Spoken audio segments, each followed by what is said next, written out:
Assalamualaikum warahmatullahi wabarakatuh. Perkenalkan, nama saya Kartika Alia Putri dengan NIM akhir 31, Prodi Ekonomi Pembangunan D, Universitas Negeri Semarang.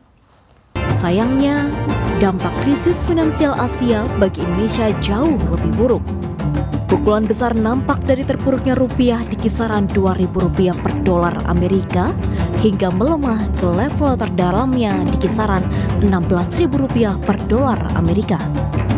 Pemerintahan Soeharto kala itu mengharapkan IMF datang sebagai dewa penyelamat. Sayangnya, bantuan IMF dinilai tidak optimal.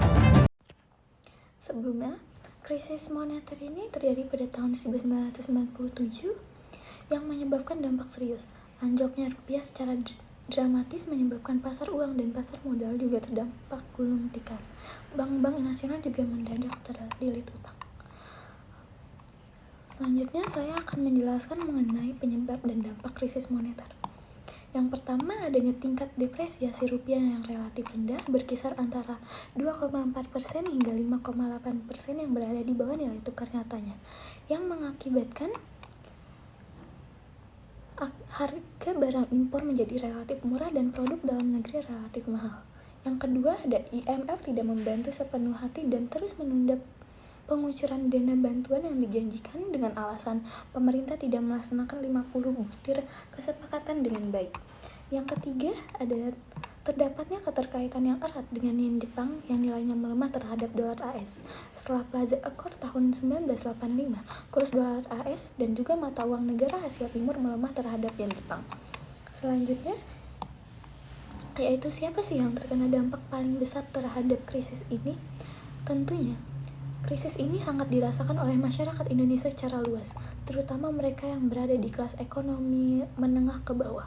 Pengangguran meningkat drastis, harga barang melonjak, dan kemiskinan merajalela.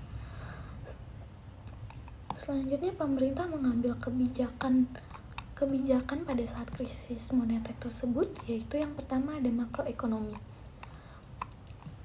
Jadi defisit APBN diperlonggar menjadi 8,5% di PDB untuk membiayai program jaringan pengaman nasional dan penyediaan kebutuhan pokok.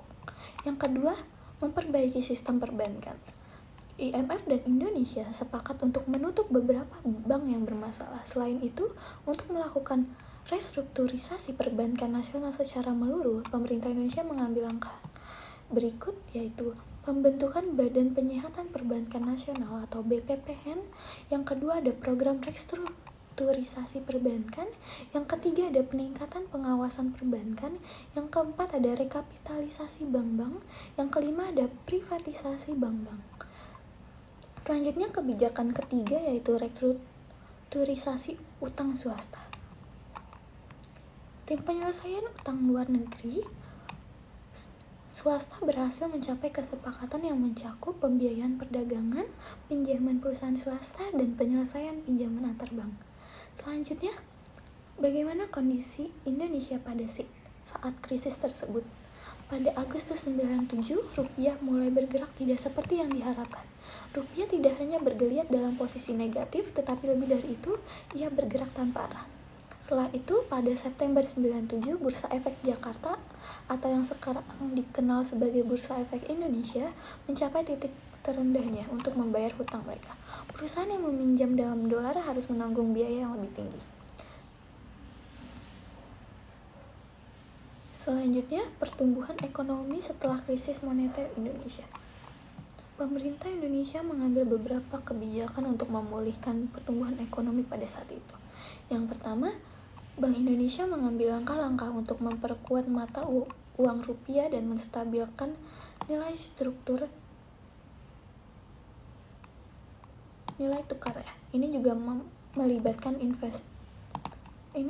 melibatkan intervensi pasar valuta asing dan peningkatan suku bunga untuk menarik investor kembali ke pasar keuangan Indonesia. Yang kedua, yaitu Bank Indonesia menerapkan kebijakan moneter yang ketat untuk mengendalikan inflasi dan menjaga stabilitas ekonomi. Yang ketiga, pemerintah fokus pada pembangunan infrastruktur untuk mendorong pertumbuhan ekonomi jangka panjang. Yang keempat, pemerintah juga melakukan kebijakan fiskal untuk mendorong konsumsi dan investasi. Yang kelima, pemerintah bekerja sama dengan Dana Moneter Internasional atau IMF untuk meningkatkan ketahanan ekonomi dan mengurangi kelemahan yang telah mengakibatkan krisis sebelumnya. Itu saja penjelasan dari saya. Kurang lebihnya mohon maaf. Assalamualaikum warahmatullahi wabarakatuh.